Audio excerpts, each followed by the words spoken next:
بسم الله الرحمن الرحيم. الحمد لله رب العالمين، والصلاة والسلام على رسوله النبي الكريم محمد وعلى آله وصحبه أجمعين ومن تبعهم بإحسان ودعا بدعوتهم إلى يوم الدين. أما بعد، فقال الله سبحانه وتعالى: فأعوذ بالله من الشيطان الرجيم. بسم الله الرحمن الرحيم. إن الذين كفروا من أهل الكتاب والمشركين في نار جهنم خالدين فيها أولئك هم شر البرية. إن الذين آمنوا وعملوا الصالحات أولئك هم خير البرية.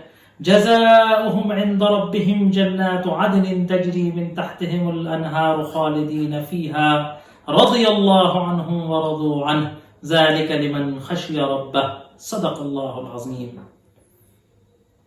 محترم ناظرین، السلام علیکم ورحمۃ اللہ وبرکاتہ. جیسا کہ آپ جانتے ہیں، گزشتہ 3 نشستوں سے، لیکچر سے سورہ بینہ کی آیات کا، سورہ بینہ کے مختلف موضوعات کے تعلق سے گفتگو چل رہی ہے، اور یہ جو آیات میں نے آپ کے سامنے تلاوت کری ہیں، یہ سورہ بینہ کی سورہ بینہ کی اختتامی آیات، سورت کے ختم والی آیات آپ کے سامنے میں نے تلاوت کی ہیں. جیسا کہ بیان کیا گیا تھا کہ سورہ بینہ کے اندر قرآن کے وحی کے نزول کا مقصد اور سرور کائنات محمد صلی اللہ علیہ وآلہ وصحبہ وسلم کی بعثت کے مقاصد کو بیان کیا گیا ہے. 3 اسٹیپ میں بہت ہی مختصر لیکن جامع، بہت ہی وسیع اسلام کے بنیادی عقیدے کو پیبست کرنے والی گفتگو کی گئی ہے. پہلی گفتگو تو بینہ سے متعلق کی گئی، اور بینہ میں بینہ کے آنے کی وجہ بتائی گئی، اور بینہ کیا ہے اس بات کو بیان کیا گیا.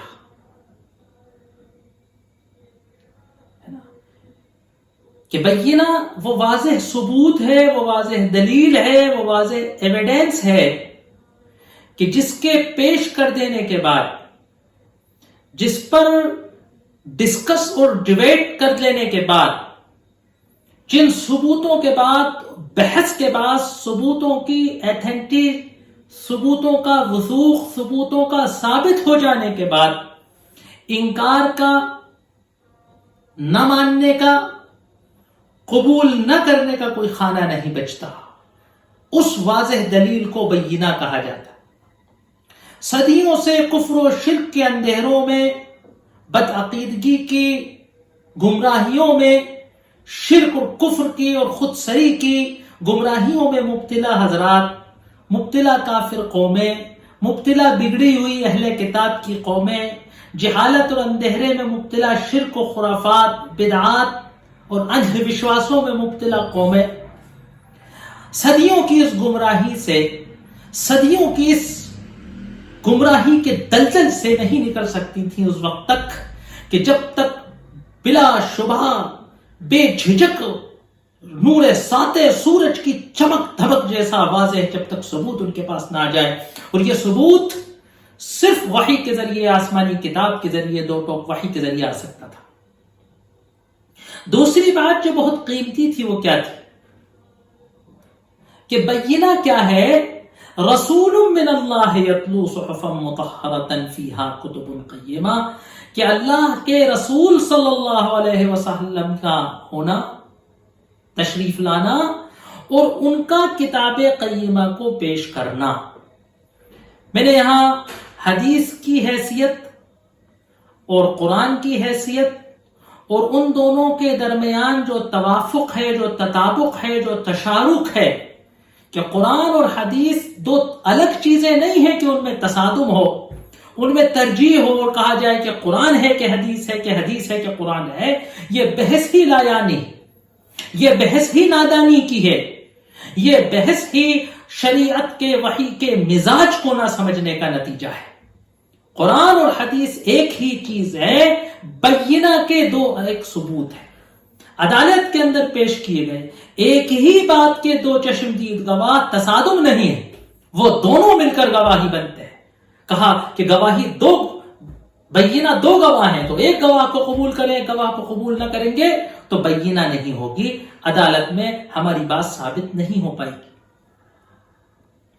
تو ایک ہی بینہ کے دو اتمام ہیں، وحی اللہ کا کلام ہے، قرآن اللہ کی وحی ہے، اللہ کا کلام ہے، احادیث مبارکہ سنت مطہرہ، خالی احادیث بھی نہیں، احادیث تو ٹیکسٹ کا نام ہے کہ جو کتابوں میں پیش کر دی، سنت مطہرہ کہ نبی کریم صلی اللہ علیہ وآلہ وصحبہ وسلم کا طریقہ جو ہے وہ اصل ہے۔ اس طریقے کو محدثین نے نقل صحیح کے ذریعے، روایتوں کے ذریعے کتابوں میں بیان کیا ہے، وہ حدیث ہے۔ تو سنت اور کتاب دو ایک ہی چیزیں، ایک ہی تشریح ہے، بس کچھ امتیازات ہیں۔ ظاہر سی بات ہے اللہ کی جو فضیلت مخلوق پر، وہی اللہ کے کلام کی فضیلت سارے دنیا کے کلاموں پر، پھر چاہے انبیاء کا ہی کلام کیوں نہ ہو۔ تو رسول من اللہ یتلو صحفا مطہرۃ فیہا کتب قیمہ۔ دوسری چیز یہاں جو بیان کی گئی کہ قرآن کی خصوصیت بیان کی گئی کہ صحف مطہرہ، وہ صحیفے پاکیزہ بھی ہیں، فیہا کتب قیمہ، اور اس کے اندر قیمتی نگارشات بھی ہیں۔ اب اگلا مسئلہ تھا کہ وما تفرق الذین اوتوا الکتاب الا من بعد ما جاءتهم البینہ، نہیں جدا ہوئے اہل کتاب مگر اس کے بعد کہ ان کے پاس بینہ آ گئی تھی۔ یہاں بیان کیا گیا تھا تفصیل سے کہ خالی بینہ کے آ کر ہم خوش ہو جائیں کہ ہم صاحب بینہ ہیں، اتنا کافی نہیں ہے۔ کتاب و سنت کو اپنا لینے والوں کے لیے بھی یہ بات بڑی تشویشناک ہے کہ ہم سے پہلے ایسی قومیں تاریخ میں گزر چکی ہیں کہ جن کے پاس واضح دلیل و ثبوت آ جانے کے باوجود وہ گمراہی میں مبتلا رہیں۔ ہمیں ہر دم اللہ تبارک و تعالیٰ سے ہدایت طلب کرتے رہنا چاہیے، استقامت طلب کرتے رہنا چاہیے، ہدایت پہ جمے رہنے اور بنے رہنے کی دعا کرتے رہنا چاہیے۔ پھر بہت قیمتی بات آئی تھی اخیر میں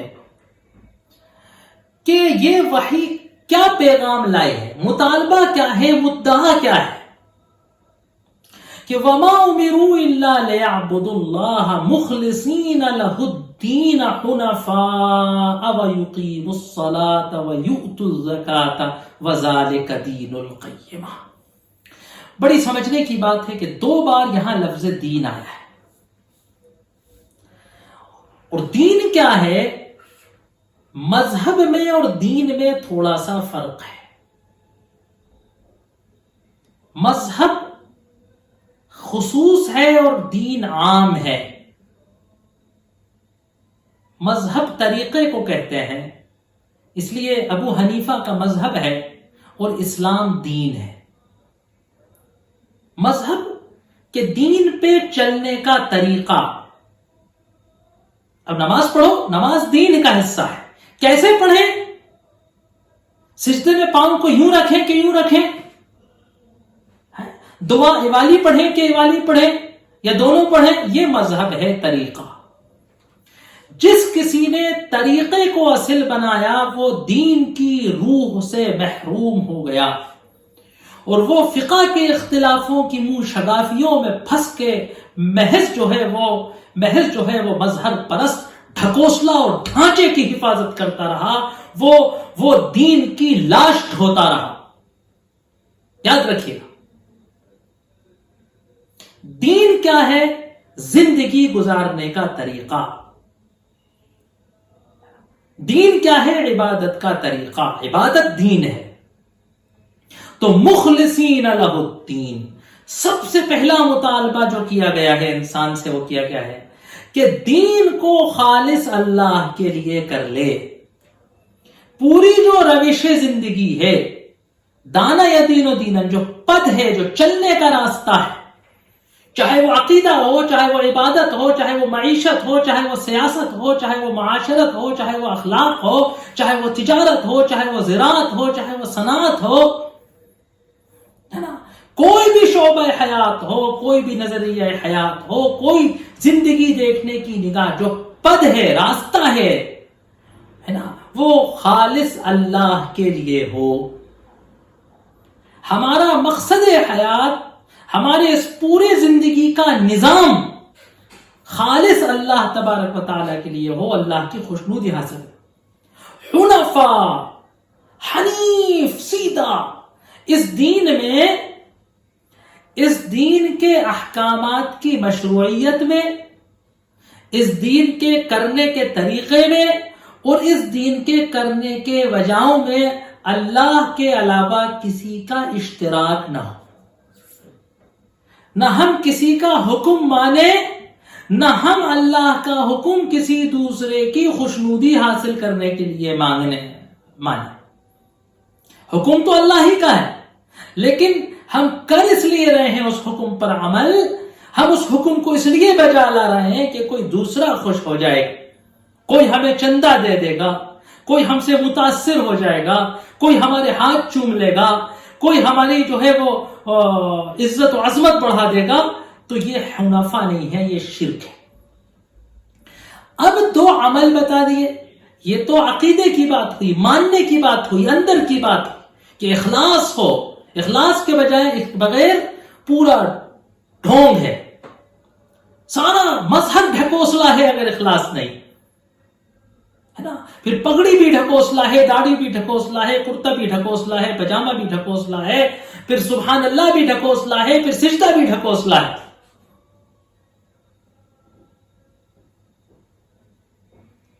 تو مخلصین لہ الدین ویقیموا الصلاۃ. اب جب خالص دین ہو گیا، اخلاص ہو گیا، حنفیت ہو گئی، شرک سے بالکل تبرہ ہو گیا، تو یقیم الصلاۃ، نماز کو قائم کرے. یہ تو مکمل ایک لیکچر اس پر ہو سکتا ہے کہ اقامت نماز کا کیا مطلب ہے.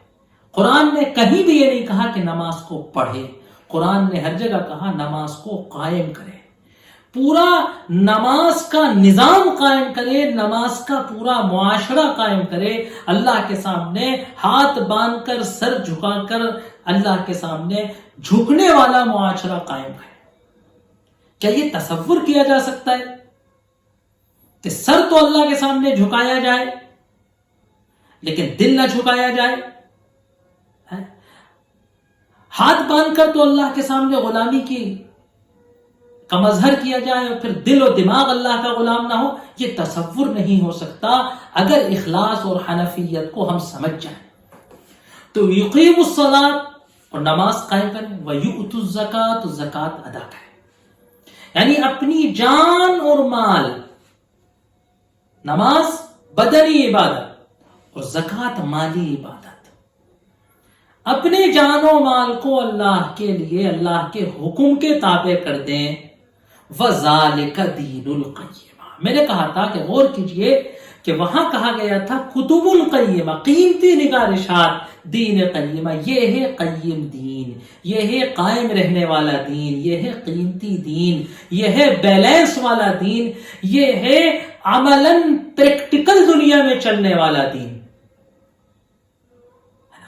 جو بات پچھلے لیکچر میں آئی تھی اگر آپ کے ذہن میں ہو کہ صالح اور نافع معاشرے کو قائم کرنے کے لیے صرف وہی کتب قیمہ ہی ہے کہ جو دین قیمہ کو قائم کر سکتی ہیں. اسی لیے ان بگڑے ہوئے اہل کتاب و مشرکین کو اگر صالح اور نافع معاشرہ بنانا ہے، اگر ان کو دین قیمہ پر قائم کرنا ہے، تو ناگزیر ہے کہ اس کتب قیمہ کے اندر، ان صحف مطہرہ کے اندر جو کتب قیمہ ہیں، ان کو بینہ بنا کر پیش کیا جائے.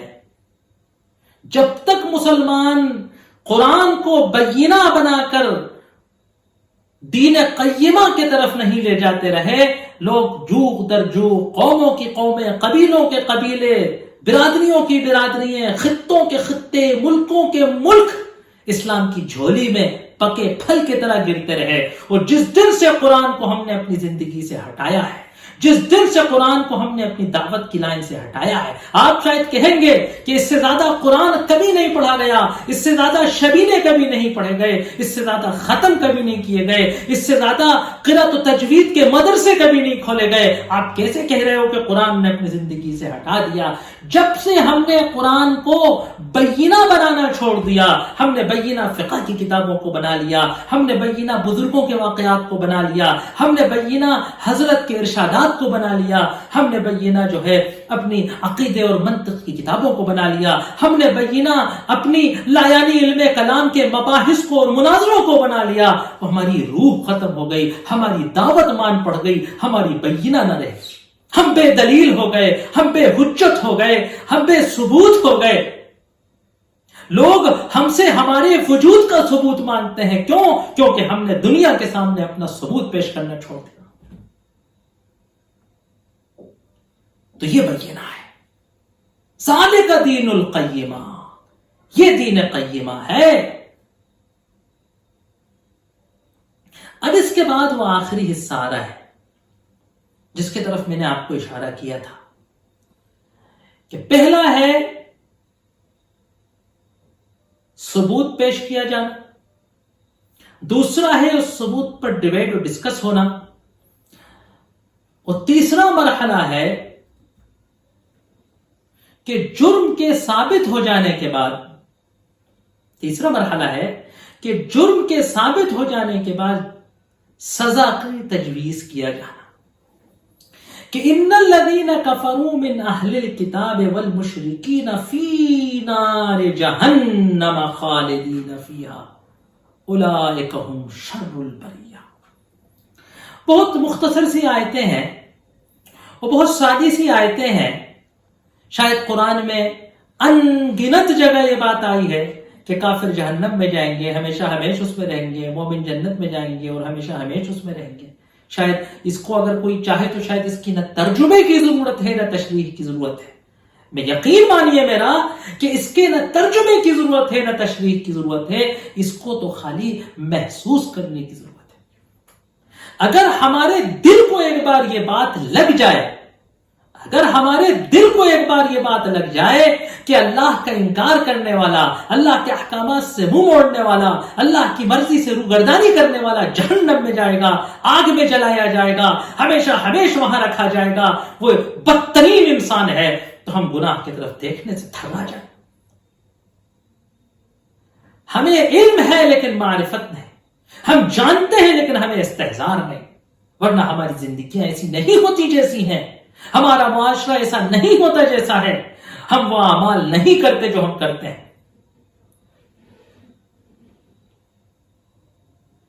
بڑا مزے کا واقعہ ایک پیش ہوا کہ کسی بزرگ نے بتایا کہ معرفت کیا ہے. معرفت کیا ہے؟ سب کو معلوم ہے کہ اللہ ہے, سب جانتے ہیں کہ اللہ سمیع و بصیر ہے, اللہ دیکھ رہا ہے, لیکن ہمیں اس کا استحضار نہیں ہے کہ واقعی اللہ دیکھ رہا ہے. ایک واقعہ کسی نے لکھا کہ ایک شخص جو ہے نظام حیدرآباد, بڑے پاورفل بادشاہ تھے اپنے زمانے کے, نظام حیدرآباد ایک بار رات میں اپنے شہر کا دورہ کرنے نکلے, کشف کرنے گئے کہ دیکھوں حالات. ایک تانگے میں سوار ہوئے, اندھیرے کا وقت تھا. تانگے والے سے پوچھا کہ بھئی کیا حالات چل رہے ہیں, کیا ہے ماحول؟ تو اس نے جو کچھ اس کو نظام سے تھی, ارے صاحب برباد کر دیا نظام نے, ارے صاحب ڈبا دیا اپنے باپ دادا کا نام, ارے کچھ نہیں رکھا ہے, ارے یوں, ارے وہ صلواتیں گالیاں جو کچھ وہ نظام کو دے سکتا تھا دی. پھر نظام نے کہا کہ یار ماچس ہو تو جلاؤ, ذرا سی بیڑی سلگانی ہے. اس نے جو ماچس جلا کے یوں چہرے کے قریب کی روشنی میں دیکھا تو نظام کو دیکھ کر تھر تھرانے لگا اور بے ہوش ہو کر گر گیا. اسے معلوم تھا کہ نظام ہے, اسے یہ معلوم تھا کہ اگر نظام نے میری یہ باتیں سن لی تو مجھے سزا دے گا, لیکن جانتا نہیں تھا کہ نظام کو.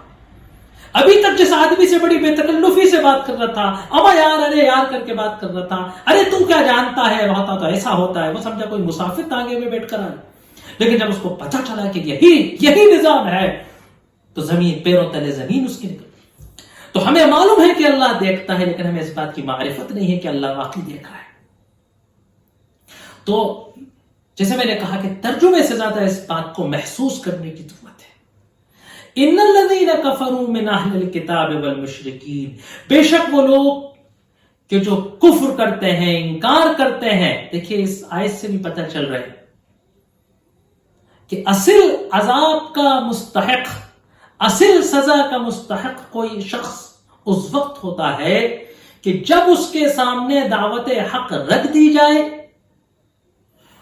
اور وہ غور و خوض کرنے کے باوجود، دلیل کو محسوس اور سمجھنے کے باوجود جب وہ انکار کرتا ہے تو حقیقتاً عذاب کا مستحق اس وقت ہوتا ہے. بے شک وہ لوگ کہ جو کفر کرتے ہیں اہل کتاب میں سے اور مشرکوں میں سے، جو ایمان لے آتے ہیں تو وہ کیونکہ مشرک تھے، کیونکہ انہوں نے کفر کیا تھا، کیونکہ وہ بگڑے ہوئے اہل کتاب تھے، اس لیے اللہ تبارک و تعالیٰ کی یہاں ماضی پر تعاقب نہیں ہے.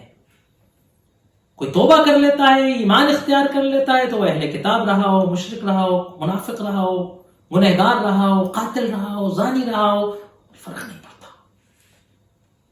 لیکن جو کفر کرتے ہیں اہل کتاب میں سے اور مشرکین میں سے، فی نار جہنم. اب یہاں عجیب و غریب عربی کی بلاغت ہے. میں کہتا ہوں کہ اگر عربی کا ذوق ہے، اگر ہم تھوڑی عربی جانتے ہوں، عربی کی بلاغت کا ذوق ہو، تو قرآن کے حقیقی معانی کا لطف آتا ہے، حقیقی لطف انسان کو آتا ہے. فی نار جہنم، دیکھیے کہنا تو کیا چاہیے تھا، زبان کا اصل تقاضا تو کیا تھا کہ جو کفر کریں گے اہل کتاب میں سے، ہے نا، تو کیا ہوگا، وہ جہنم کی آگ میں جائیں گے، ہے نا. اور زیادہ بلاغت کیجئے تو یہ کہہ دیتے کہ وہ یقیناً جہنم میں جائیں گے. لیکن قرآن کیا کہہ رہا ہے، فی نار جہنم، وہ جہنم کی آگ میں ہیں. ان قریب جائیں گے، ضرور جائیں گے نہیں، خبر کا جملہ ہے. وہ جہنم کی آگ میں ہیں، یعنی ان کا جہنم میں جانا ایسا یقینی ہے، ایسا یقینی ہے، ایسا یقینی ہے کہ گویا وہ جہنم میں چلے ہی گئے. بس ادھر کفر کا اس بات ہونا اور کفر پر خاتمہ ہونا، گویا کہ جہنم میں بس چلا ہی جانا. کیونکہ جہنم والا ٹریٹمنٹ یہی روح قبض ہونے سے شروع ہو جاتا ہے. پتہ چل جاتا ہے کہ یہ اس جگہ جانے والا ہے یا اس جگہ جانے والا ہے، استقبال ہی یہاں سے شروع ہو جاتا ہے. تو یہ بڑی بلاغت کی بات ہے کہ فی نار جہنم، جہنم کی آگ میں ہے، خالدین فیہا، ہمیشہ ہمیش وہ اس میں رہیں گے. خلود کہتے ہیں عربی میں امر رہنے، ہمیشہ نار میں جہنم میں رہیں گے. اب دیکھیے، اب ایک اور بات یہاں کہی جا رہی ہے. اس فیصلے کے اندر جس ججمنٹ میں دو باتیں بیان کی جا رہی ہیں. ایک تو ان کا انجام بیان کیا جا رہا ہے کہ ان کا انجام کیا ہوگا، کہ ان کو جہنم کی سزا سنا دی گئی، یعنی اسی وقت سے نافذ ہو گئی، یہ نہیں کہ فلاں تاریخ سے نافذ ہوگی، آج سے طے کے یہ آگ میں گئے. دوسری بات کیا ہے کہ ان کے اسٹیٹس کو طے کیا جا رہا ہے. یہ کون ہے، شر البریہ. بریہ کہتے ہیں کائنات کو، مخلوقات. یہ مخلوقات کے بدترین لوگ ہیں. جو اللہ کا انکار کرتا ہے وہ بدترین انسان ہی نہیں، بلکہ وہ انسانوں سے، جانوروں سے، کیڑوں سے، درندوں سے، چرندوں سے، کیڑوں سے، نجاستوں سے، غلاظتوں سے بھی بدتر ہوتا ہے. کوڑے سے، کچرے سے، نجاست سے بھی زیادہ بریہ. جو کچھ کائنات میں گھاس پھوس سے، کچرے سے، کوڑے سے بدتر ہے، نجس ہے. شر البریہ، بدترین. ان الذین آمنوا وعملوا الصالحات. دیکھیے جہنم میں جانے کی تو ایک وجہ تھی، کیا، کفر.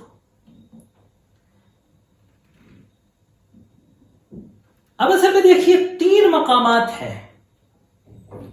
قرآن کیونکہ دعوت کے پہلو سے آ رہا ہے، ایمان و کفر کی دعوت چل رہی ہے، ابھی تربیت کی بات، گناہوں کی بات نہیں ہو رہی.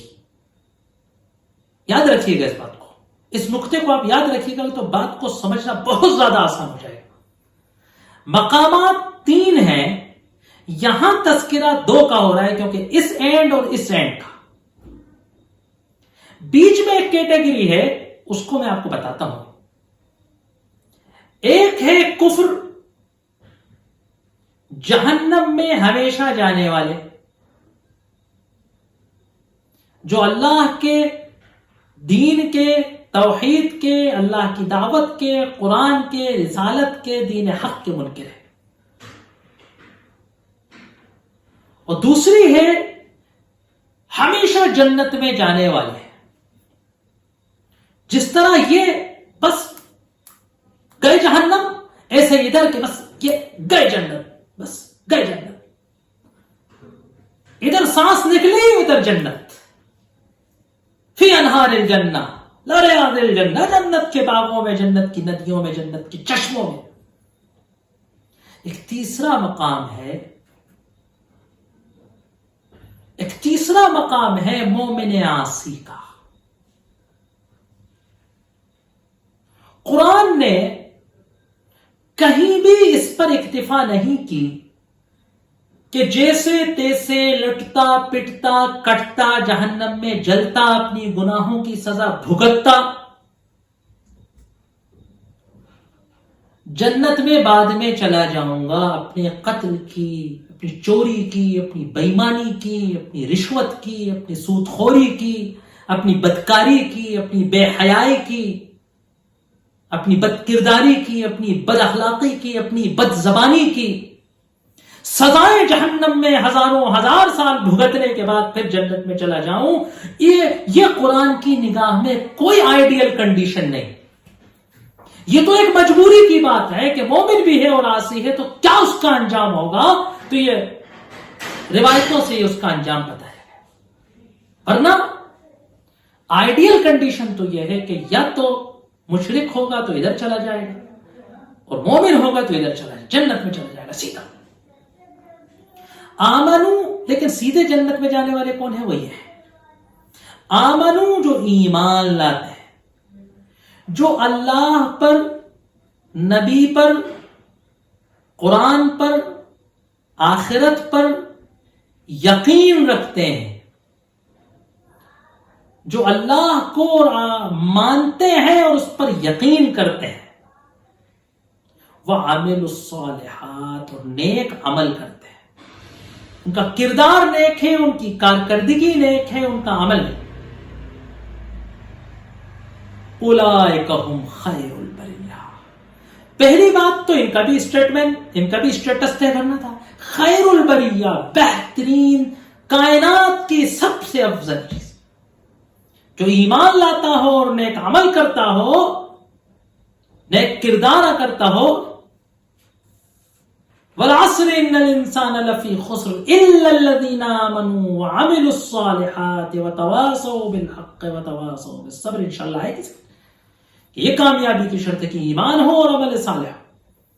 پہلا حکم تو ان کے بارے میں خیر البریہ، کائنات کی بہترین مخلوق ہے.